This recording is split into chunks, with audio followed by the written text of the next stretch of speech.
अस्सलाम वालेकुम। मज़हर भाई जो है ना वो बड़े रेवोल्यूशनरी थॉट्स के बंदे हैं, इनको मतलब कॉमरेड कहें तो ज़्यादा बेहतर है। तो अभी इन्होंने दूध जो है ना उसके उबालने की लॉजिक दी, बताएं जी, दोबारा बताएं। अच्छा, दूध, पहली बात ये बताएं मुझे कि गाय जो है उसका बच्चा दूध उबाल के पीता है, बकरी का बच्चा दूध उबाल के पीता है, इंसान का बच्चा माँ के पेट से जब दूध पीता है निकलता है तो वो उबाल के पीता है, वो तो डायरेक्टली पीता है। तो दूध उबालने की जो कहानी है ये शुरू हुई थी इंडस्ट्रियल एज में, जब दूध मुख्तलिफ जगहों से मुख्तलिफ गाय भैंसों से इकट्ठा होकर शहर में आता था और वो हमें पता नहीं होता था किस सोर्स से दूध आ रहा है, और फिर वो दूध कई दफ़ा ट्रैवल करके आता था 4-6 घंटे 10 घंटे। तो वो दूध को ठंडा रखा जाता था, उसमें बर्फ़ डाली जाती थी, तो उसको हमें उबालने की इसलिए ज़रूरत पड़ती थी कि इसमें एक और फैक्टर आया था अर्ली 1930s में कि जानवरों में टीबी डायग्नोज होता था, तो वो टीबी ट्रांसफ़र हो सकता था इंसानों में। तो साइंटिफिकली ये कहा गया कि जी दूध का 67 डिग्री बॉइलिंग पॉइंट है, 67 डिग्री, जबकि पानी का बॉइलिंग पॉइंट 100 डिग्री है। तो अगर दूध को 67 डिग्री पे 4 सेकंड के लिए उबाल लें तो आप दूध का जरासीम मार सकते हैं। अच्छा, अब ये बात तो यहाँ से डिस्कनेक्ट होगी। अब हम क्या कर रहे हैं, हम ये कर रहे हैं कि दूध को जब तक हम 4-5 उबालियाँ ना दे दें उस वक्त तक हम दूध की जान नहीं छोड़ते। ठीक है जी। दूसरा क्या कर रहे हैं कि जी अब दूध में पानी भी शामिल होता है, तो दूध अब जब पानी शामिल हो गया तो अब उसका बॉइलिंग टेम्परेचर जो है ना वो बढ़ गया, तो दूध तो 67 डिग्री पे बॉयल हो गया था, तो वो भी तबाह कर देते हैं उसको। तीसरा ये है कि एक तो जरासीम के नाम पे ना, हमने धोने के नाम पे ना, ये जो बात शुरू हुई थी कि ये शहतूत हमने अभी दरख्त से तोड़ के लाए हैं, ये जो लोकाट हैं ये अभी डायरेक्टली तोड़ के लाए हैं। जब ये दरख्त से आप तोड़ के लाए हैं, इस पर कोई केमिकल स्प्रे नहीं किया गया, इस पर डायरेक्टली, तो इसको धोने की ज़रूरत नहीं है। हम एक्स्ट्रा ऑर्डनरी सफाई, एक्स्ट्रा ऑर्डनरी धुलने वाले चक्कर में पड़े हुए हैं। इसको आप डायरेक्टली खाएं, कोई इसमें जैसे कि आप दूध पी रहे हैं, खालस दूध पीते हैं और बगैर, अब यहाँ पे बहुत से लोग हैं जिनको ये कॉन्सेप्ट नहीं पता होगा, उनके मुंह में जो है ना वो कोई मतलब जायका ख़राब हो रहा हो कि जी कच्चा दूध कौन पीता है। भाई आपने कभी ज़िंदगी में कच्चा दूध पीने की जसारत, खालस दूध पिया हो तो पता हो। तो पहली चीज़ ये है कि ये जरासीम के साथ हमारी जो एक्स्ट्रा ऑर्डनरी हमारी दुश्मनी है ना उससे दूर रहें। जरासीम हमारे जिस्म में अरबाहा जरासीम है और इनमें से 90-95% 97% जरासीम फ्रेंडली जरासीम है। सिर्फ 5-7% जरासीम है जो कि शायद जो बुरे जरासीम है, आपने उससे बचना है। अच्छा, आप हाथ ज़रूर धोएं, दांत ज़रूर साफ़ करें, लेकिन अगर आपको पता है कि आपकी खुराक का सोर्स ठीक है तो उसको आप धोने की या उसको ज़्यादा क्लीन करने की। मज़हर भाई जैसे मैं हूँ और कुछ और लोग समझेंगे कि ये जो आपने शातूत हाथ में पकड़ा ये खाएंगे और शायद आप बेहोश हो जाएंगे, तो ये आप खा के मैं दिखाएं ना, 2-4 और खाएं ताकि हमें पता लगे कि आपको कुछ नहीं हुआ। बिल्कुल जनाब, मैं बेहोश तो नहीं, मैं नशे में ज़रूर जा रहा हूँ। इतना शानदार किस्म का ये शहतूत है। अब ये देखें ना, तो अगर मैं कोई बैकी बैकी बातें करना शुरू कर दूँ नहीं, तो आमिर भाई आप ही तो लें।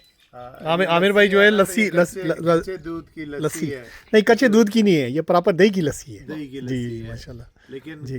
कच्चे ही है ना, कच्चे ही दूध होगा। जी जी जी जी जिसकी बात कर रहे थे हम, जी जी जी। ये कोई पकाया हुआ दूध तो नहीं है, उबाला हुआ तो दूध। ये दो माशाल्लाह। और चीज़ें बता दूँ जी, जो हमने ना कोरोना में एक रिसर्च हुई जिसमें कि ये देखा गया कि जी कौन से लोगों को ना सबसे ज़्यादा कोरोना ने हिट किया। तो पता है कौन से लोग थे? जो ग्लास इन्वायरमेंट में रहते थे, जो अपने घरों में मार्बल के ऊपर ना 4-4 दफ़ा दिन में पोछा लगाते थे, जिनके वॉशरूम एक्स्ट्राऑर्डिनरी चीज़ें चिमकते थे। लेकिन जो लोग मिट्टी के साथ खेलते थे, जो जानवरों के साथ रहते थे, जो जानवरों और परिंदों के साथ खेलते थे, जो पौधों के साथ ज़िंदगी गुजार रहते थे, उनको कोरोना ने हिट नहीं किया, उनको जरासीम ने हिट नहीं किया, क्योंकि वो इम्यूनिटी डेवलप हो जाती है। तो अगर आप फर्मेंटेड चीज़ें खाएंगे, आप अगर सिरके अचार खाएंगे, ताज़ा चीज़ें खाएंगे, तो अगर उसके ऊपर थोड़ी बहुत दरख्त की डायरेक्टली कोई बूर है भी तो वो आपको नुकसान नहीं पहुंचाएगी।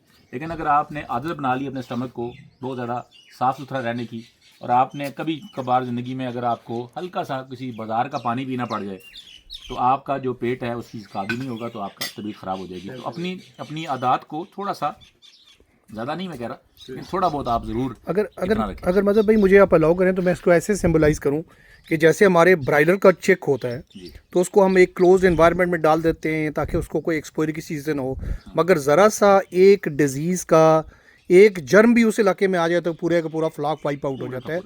मगर आप देसी जो मुर्गी है उसमें सख्त किस्म की बीमारी भी उठा के लाएं तो शायद वो 80-70% जो है वो बचेगी। इसका एक और लेसन भी है कि अगर इंसान, क्योंकि इंसान अशरफुल मखलूक़ात है, हमें अक्सर ये देखते हैं कि जी हम ज़रा सी खांसी होती है, ज़रा नज़ला ज़ुकाम होता है, जिसमें ज़रा दर्द होता है, हम चार पैनाडोल खा के, 2 ये डिस्प्रिन खा के अपने आप को तबाह करते हैं। जो ये मेडिकेशन है یہ بھی بہت بڑا زہر قاتل ہے. اور اگر آپ بڑی بیماریوں کی جڑ ہی یہی ہے, تو اگر ہم کبھی کبھار ہمیں نزلہ زکام ہو جائے, کبھی کھانسی لگ جائے, تو آپ کوئی دیسی ٹوٹکا, کوئی جسم میں درد ہے تو ہلدی پی لیں, تھوڑا دودھ ہلدی پی لیں.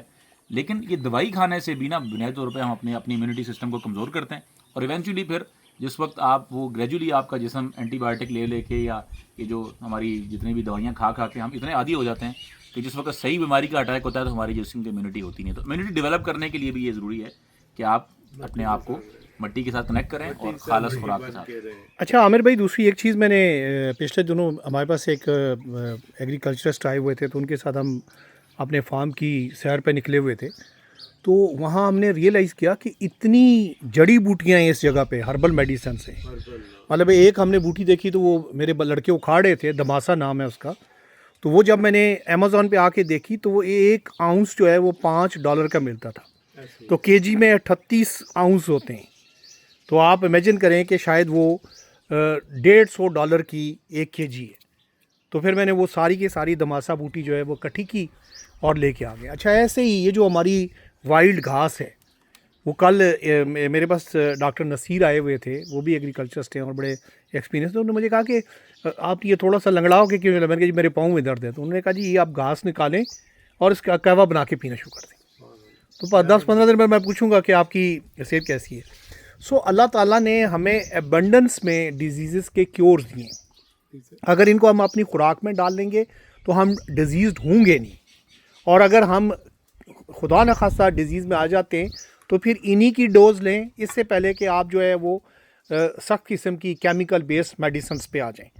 تو ہم ہمیشہ جب اپنے ایونٹس میں بات کرتے ہیں تو ہم لائف سٹائل میڈیسنس کا کانسیپٹ جو ہے ہمیشہ ہائی لائٹ کرتے ہیں کہ شاید ہماری بیماریاں ہمارے لائف سٹائل کی وجہ سے زیادہ ہمارے اوپر حاوی ہو جاتی ہیں, ادر دین دس کے شاید. ایڈ کروں میں یہاں پر ڈسکور پاکستان نے جیسے وہ پروگرام کیا کلونجی پہ, تو کلونجی کے فوائد ہر ایک کو پتہ ہے, حدیث بھی پتہ ہے, اور موت کے علاج, بیماری کے علاج ہے. ہمارے علاقے میں بہت زیادہ کامیاب ہے, لیکن کتنے لوگ اس پہ کام کر رہے ہیں؟ بہت منیمل لوگ. اور ورلڈ اوور ڈیمانڈ کتنی ہے اس کا دیکھا جائے تو کتنے اربوں میں اس کی ڈیمانڈ ہے. تو ہمیں یہ کلونجی وغیرہ پہ کام کرنا چاہیے, جس طرح آپ ہربل میڈیسن کی بات. اور دوسری بات میں یہ ایڈ اپ کرنا ہوں کہ جس طرح ڈاکٹر شرافت کی ریسرچ کے مطابق کینسر کے علاج مٹی کے برتنوں میں ہے. تو مٹی کی ساتھ مٹی ہو جانا اور مٹی کے برتنوں میں کھانا پینا اور اٹھنا بیٹھنا, یہ ہماری ہیبٹس میں شامل ہو تو کینسر یا اس سے ایسی کئی موذی بیماریوں سے ہم ویسے ہی چھٹکارا حاصل کرتے ہیں. چلے آخری بات میں ایک ذرا ایڈ کروں, یہ جو ڈسکشن یہ ہو سکتا ہے کہ ہم ہمارے بچے 10 سال بعد دیکھیں تو یہ اس کو ذرا اور بھی ذرا انجوائے کریں. یہ جو تھاتھال آرگینک فارم یہ بنائی گئی ہے نا, یہ اٹس لائک اے سینچری, یہ ایک اسپیس ایسے ڈیولپ ہوئی ہے. تو کل کو جب یہ آگے اگلی جنریشن کو ٹیک اپ کرے تو اس کو ویلنس سینٹر کی طرف لے کے جائے. ویلنس سینٹر کا یہ فارمولا ہوتا ہے کہ جی آپ لوگوں کو انوائٹ کرتے ہیں, لوگ آتے ہیں, لوگ آ کے, اور یہ جو ہم جڑی بوٹیاں بات کر رہے ہیں نا, وہ خود ہی ڈھونڈیں گے, وہ ان کو تلاش کریں گے, اس کے اندر سے جناب وہ پورا دن گزاریں گے, وہ ڈسکور کریں. اور ہو سکتا ہے کہ جو چیزیں میں اور ظفر بھائی اور عامر بھائی نہیں یہاں سے ریکال کر پا رہے, وہ بچے آ کے ڈھونڈیں, وہ ڈاکٹرز آ کے, وہ آیورویدک ویدکس جو میڈیسن کے لوگ ہیں یا لائف اسٹائل میڈیسن والے لوگ ہیں, وہ آئیں یہاں پہ آ کے دیکھیں. کیونکہ کئی دفعہ ہر چیز کو کمرشلی وائبل کرنا, جیسے کلونجی ہو گئی یا یہ ایلیفنٹ گراس ہے یا دوسری جو جتنی بھی ہم نے تماسا بوٹی ہے, اس کو ہو سکتا ہے ہم یہاں سے لے کے بازار میں ڈالر جو تو نہ بیچ سکیں, لیکن کل کو یہ ویلنس سینٹر بنے, یہاں پہ 1500 2000 لوگ آئیں, وہ آ کے اپنی اپنی مقصد کی چیزیں اس میں سے ڈسکور کریں اور یہیں پہ کنزیوم کریں, یہاں پہ بیٹھ کے انجوائے کریں, دن رات گزاریں اور سیکھ کے جائیں. تو یہ ہے. اور ماشاءاللہ دیکھیں جی, ہمیں قدرت کی چیزوں کی ہم قدر نہیں کرتے. یہ شاتوت ہے اور یہ بڑا مزدار شاتوت ہے, یہ ایک کے ساتھ 2 لگے ہوئے ہیں نا, 2 لگے ہوئے, گرین نظر آ رہا ہے لیکن ہے میٹھا, بہت میٹھا ہے. اچھا یہ شاتوت جو ہے نا, یہ میں نے اس پہ کچھ پوسٹ پڑھی اس سال کہ یہ امریکہ میں بہت مہنگا بک رہا ہے, شاید یہ $10-12 کا پاؤنڈ بک رہا ہے. تو پرسوں چوتھ میں نے ایک پوسٹ لگائی جس میں نے لوکارٹ کی کچھ تصویریں لگائیں کہ لوکارٹ میرا رائپ ہو گئے. تو نیو یارک سے میری ایک فرینڈ ہے, انہوں نے کمنٹ کیا کہ میں سمجھتی تھی کہ لوکارٹ امریکہ میں نہیں ملتا, تو میں کورین اسٹور پہ گئی ہوں, لوکارٹ ملتا ہے, اور لوکارٹ جو ہے وہ $10 کا 1 پاؤنڈ ہے. تو 1 پاؤنڈ آدھا کلو بھی نہیں ہوتا. تو یہ اس کا مطلب ہے کہ تقریباً $25 کا جو ہے وہ 1 kg ہے, اور 25 کو اگر آپ 3 سے ضرب دیں تو آپ کو پتہ لگے گا کہ $7,500 کا kg ہے.